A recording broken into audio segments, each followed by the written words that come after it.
అది రామాయణ మహాయుద్ధం భీకరంగా సాగుతున్న తరుణం.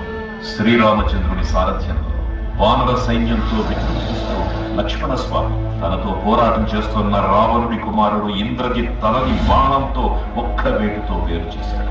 ఇంద్రజిత్ మరణమాటమైన రావణుడు ఆవేశంతో ఊపిపడి ప్రతీకారం కోసం పాతాళ లోకాధిపతి తన సోదరుడు అయినటువంటి మహిరావణుడి సహకారం కోరాడు.